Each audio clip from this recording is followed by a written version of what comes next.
नमस्कार. 8:30च्या बातमीपत्रात मी शैलेश पेठे आपलं स्वागत करतो. सुरुवातीला एक नजर ठळक बातम्यांवर. पंजाब वगळता उत्तर प्रदेश, उत्तराखंड, मणिपूर आणि गोवा या 4 राज्यात भाजपा आघाडीवर राहील. मतदानोत्तर चाचणीचा अंदाज.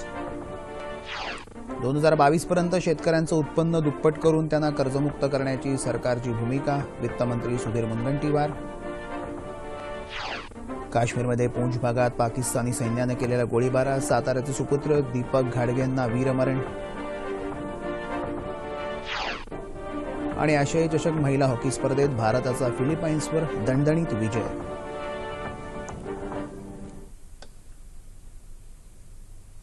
पाहूया सविस्तर वृत्त. संसदेच्या अर्थसंकल्पीय अधिवेशनात प्रसूती लाभ सुधारणा विधेयक 2016 काल संमत करण्यात आलं. या विधेयकानुसार आता संघटित क्षेत्रातल्या नोकरदार महिलांना प्रसूतीनंतर सध्याच्या 12 आठवड्यांच्या भरपगारी रजेऐवजी 26 आठवड्यांची भरपगारी रजा मिळू शकेल.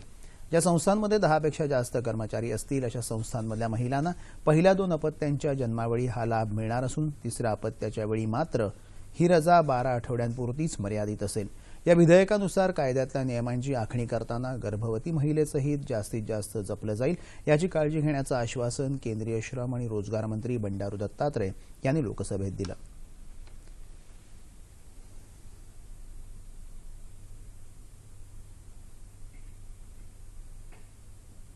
पाहूया राज्यातल्या काही महत्त्वाच्या बातम्या.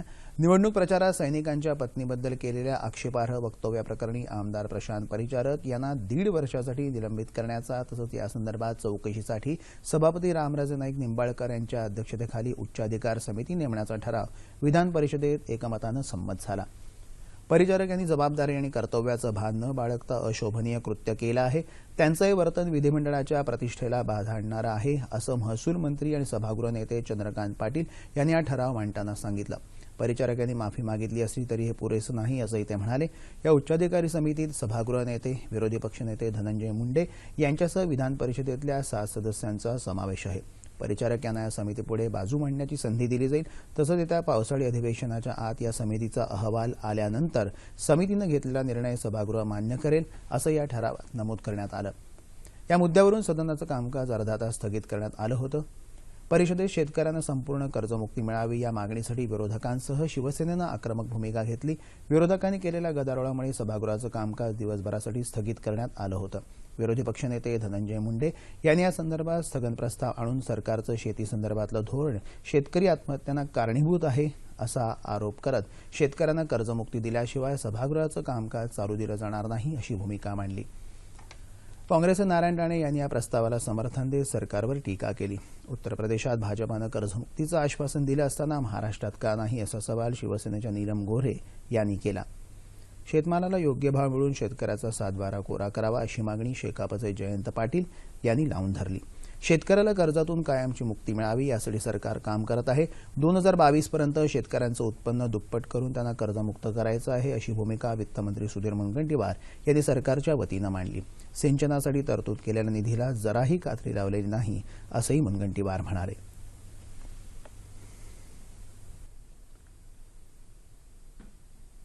शेतकऱ्यांना कर्जमाफी द्या ही मागणी विरोधकांबरोबरच सत्ताधारी भाजपा आणि शिवसेनेने केल्यानंतर काल विधानसभेत प्रचंड गदारोळ झाल्यानं कामकाज दिवसभरासाठी तहकूब करावं लागलं. त्याआधी याच मुद्द्यावरून सदनाचं कामकाज 3 वेळा तहकूब करावं लागलं होतं. शेतकऱ्यांच्या कर्जमाफीसाठी शिवसेना सदस्यही आक्रमक झाले. त्यांनी विधानभवनाच्या पायऱ्यांवर आंदोलन सुरू केलं. उद्धव ठाकरेंचा सरकारला इशारा, शेतकऱ्याचा 7/12 कोरा अशा घोषणाही त्यांनी सुरू केल्या. त्यामागोमाग भाजपाचे सदस्यही कर्जमाफीच्या मागणीसाठी घोषणा देत पायऱ्यांवर आले. त्यांनीही प्रसारमाध्यमांसमोर आपली बाजू मांडली.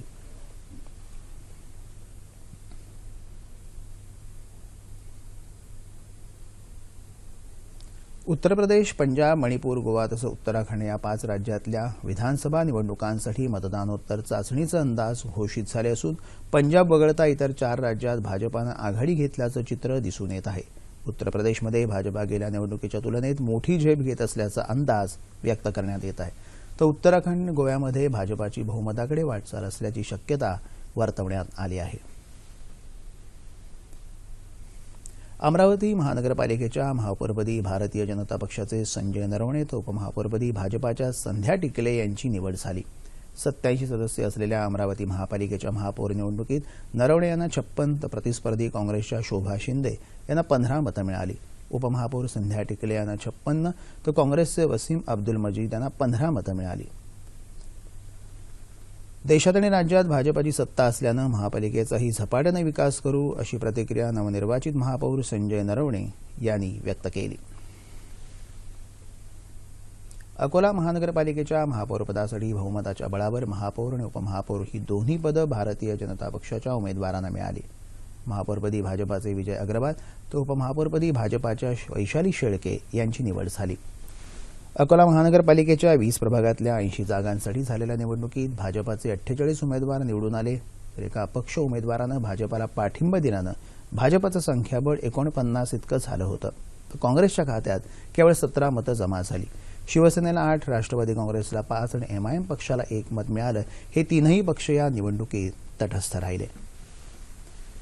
स्त्री शिक्षणाचा पाया रचणाऱ्या समाजसुधारक क्रांतिज्योती सावित्रीबाई फुले यांचा आज 119वा स्मृतिदिन. त्यांच्या कार्याला त्रिवार नमन. स्त्री स्वातंत्र्य आणि शिक्षण याबाबत आजच्या महिलांना जी मधुर फळं चाखायला मिळत आहेत त्यामध्ये सावित्रीबाई फुलेंचा वाटा मोलाचा आहे. ज्योतिरावांच्या प्रयत्नांनी त्या स्वतः शिकल्या आणि 1 जानेवारी 1848 रोजी पुण्यात भिडेवाडा इथं ज्योतिरावांच्या साथीनं त्यांनी मुलींसाठी शाळा सुरू केली. विविध जातीच्या 9 मुली या शाळेत विद्यार्थिनी म्हणून दाखल झाल्या. स्त्री शिक्षण म्हणजे महापातक असं मानणाऱ्या तत्कालीन समाजाकडून त्यांना प्रचंड विरोध आणि मनस्ताप झाला. पण ब्रिटिशांनी मात्र 1852 साली या दाम्पत्याचा त्यांच्या शैक्षणिक कार्याबद्दल विश्रामबाग वाड्यात सत्कार केला. ज्योतिबाच्या लेखणीची शक्तिशाली होती, पती पत्नीची धडपड पाहून दुश्मन लाजत होती. संदीपान तो सावित्रीचे कार्य नेहमीच गाई, घडली शाळा पहिली मुलीच्या पायी. शिक्षणाबरोबरच विधवा पुनर्विवाहासाठी त्यांनी केलेलं काम अतुलनीय आहे. गरोदर विधवा आणि त्यांची तसंच इतर अनाथ मुलं यांच्यासाठी ज्योतिरावांनी सुरू केलेला अनाथाश्रम सावित्रीबाईंनी समर्थपणे चालवला. आपल्या घराच्या आवारातली विहीर त्यांनी अस्पृश्यांसाठी खुली केली. आत्महत्या करायला निघालेल्या एका गरोदर स्त्रीला ज्योतिरावांनी या कुकर्मापासून रोखलं आणि तिच्या होणाऱ्या अपत्याला स्वतःचं नाव लावू देण्याचं आश्वासन दिलं. सावित्रीबाईंनी हे मोठ्या मनानं मान्य करून त्या महिलेला आपल्या घरात आसरा दिला आणि तिचं बाळंतपण केलं. या बाळाला त्यांनी दत्तक घेतलं. तो पुढे डॉक्टर बनला. प्लेगच्या साथीत रोज 2000 रोगग्रस्त मुलांची सेवा करणाऱ्या सावित्रीबाईंना याच रोगाची लागण झाली आणि त्यातच 10 मार्च 1897 रोजी त्यांचं निधन झालं. सावित्रीबाईंनी पेटवलेली क्रांतिज्योत विझली नाही. आज समस्त महिला वर्गासाठी ही विद्याज्योत बनली आहे.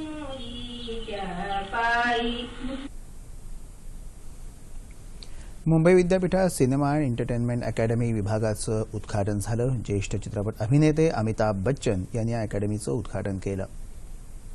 Ramesh Sippy academy of cinema and entertainment अंतर्गत पदवी अभ्यासक्रमाचं प्रशिक्षण आता देण्यात येणार आहे. कार्यक्रमाला मुंबई विद्यापीठाचे कुलगुरू संजय देशमुख, सिनेनिर्माते आणि कोर्सचे प्रमुख रमेश सिप्पी, मुंबई दूरदर्शनचे माजी अतिरिक्त महासंचालक मुकेश शर्मा उपस्थित होते.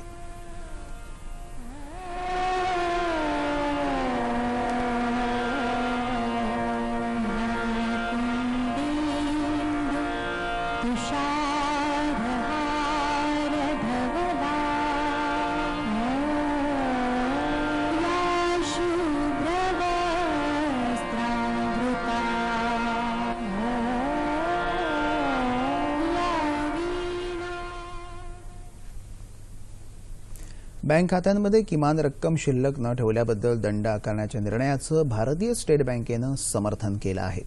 असंख्य जनधन खात्यांचं व्यवस्थापन करण्याचं ओझं यामुळे पेलता येईल असं बँकेच्या अध्यक्ष अरुंधती भट्टाचार्य यांनी मुंबई इथं पत्रकारांशी बोलताना स्पष्ट केलं. बँकेला निर्णय मागे घेण्याबद्दल सरकारकडून कोणताही औपचारिक आदेश आलेला नसल्याचं सांगत जनधन खात्यांना किमान रक्कम शिल्लक ठेवण्याचा नियम लागू नसल्याचंही त्यांनी स्पष्ट केलं. म्हैसाळ स्त्री भ्रूण हत्या प्रकरणी डॉक्टर मनीषा खिद्रापुरेला पोलिसांनी म्हैसाळ इथून ताब्यात घेतलं. होमिओपॅथी डॉक्टर असलेली मनीषा खिद्रापुरे या प्रकरणातला मुख्य आरोपी बाबासाहेब खिद्रापुरे याची पत्नी आहे. त्याचबरोबर या प्रकरणी आणखी 2 दलालांना अटक करण्यात आली असून इतर दोघांना चौकशीसाठी ताब्यात घेण्यात आलं आहे. बाबासाहेब खिद्रापुरेचा वैद्यकीय परवाना कायमस्वरूपी रद्द करण्यात आला आहे. महाराष्ट्र कौन्सिल ऑफ होमिओपॅथीनं ही कारवाई केली आहे. म्हैसाळ स्त्री भ्रूण हत्येप्रकरणी विजापूर इथून अटक केलेल्या डॉक्टर रमेश देवगीकर आणि औषध विक्रेता सुनील खेडकर या दोघांनाही 4 दिवसांची पोलीस कोठडी देण्यात आली आहे. दरम्यान सांगली इथं आरोग्य अधिकाऱ्यांची जिल्हास्तरीय बैठक झाली. बेकायदेशीर गर्भपात रोखण्यासाठी असलेल्या जिल्हा दक्षता समितीची गेल्या वर्षभरात एकही बैठक झाली नव्हती. गर्भनिदान आणि गर्भपात केंद्रांवर छापे टाकण्यासाठी तालुका स्तरावर 11 समित्या नियुक्त करण्यात आल्या आहेत. या समितीत आरोग्य, महसूल आणि पोलीस दलातल्या अधिकाऱ्यांचाही समावेश आहे. उत्तर प्रदेश, पंजाब, मणिपूर, उत्तराखंड आणि गोवा या 5 राज्यांच्या विधानसभा निवडणुकांची मतमोजणी उद्या म्हणजे 11 मार्चला होणार आहे. या निवडणूक निकालांचं विश्लेषण करणारा विशेष कार्यक्रम जनादेश 2017 आम्ही घेऊन येतोय. 5 राज्यांच्या निवडणुकीत कोण बाजी मारणार, कोणाचं सरकार येणार, दावे तर सगळेच करतायत, पण निर्णय मात्र 11 तारखेला. मतमोजणीचं क्षणाक्षणाला बदलणारं चित्र आणि त्याचबरोबर विश्लेषण आणि चर्चेची मेजवानी घेऊन येत आहोत. जनादेश 2017 दिनांक 11 मार्च 2017 रोजी दुपारी 12 ते 1:30 आणि रात्री 9 ते 10 वाजेपर्यंत. जनादेश 2017. सातारा जिल्ह्यातल्या फत्यापूर इथले जवान दीपक घाडगे जम्मू काश्मीरमधल्या पूंछ क्षेत्रात कर्तव्य बजावत असताना शहीद झाले. पूंछमध्ये पाकिस्तानी सैन्यानं सीमेचं उल्लंघन करून गोळीबार केला होता. त्याला प्रतिकार करत असताना झालेल्या चकमकीत घाडगे यांना वीरमरण आलं. आशियाई हॉकी अजिंक्य स्पर्धेत भारतीय महिला संघानं फिलिपाईन्सवर 4-3 असा दणदणीत विजय मिळवला. सामन्याच्या पहिल्या सत्रात दोन्ही संघ गोल करू शकले नाहीत. मात्र दुसऱ्या सत्रात भारतीय संघानं पहिला गोल करून 1-0 अशी आघाडी घेतली. तिसऱ्या सत्रात मात्र दोन्ही संघांनी 3-3 असे गोल केले. चुस्कीत आणि डोलमा यांनी भारताच्या विजयात मोलाचा हातभार लावला.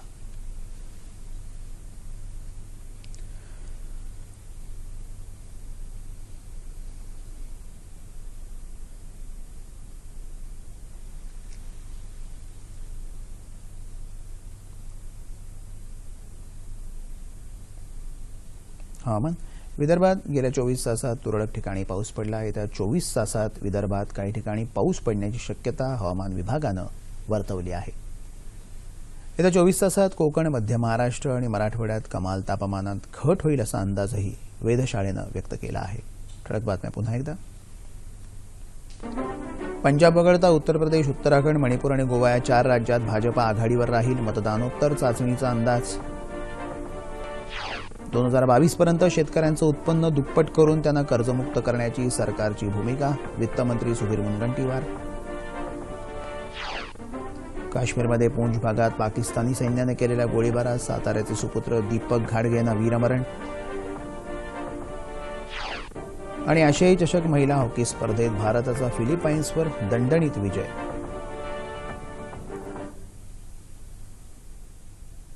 याबरोबरच हे बातमीपत्र संपलं. पुन्हा भेटूया 11:30 वाजता आपल्या सह्याद्री वाहिनीवर.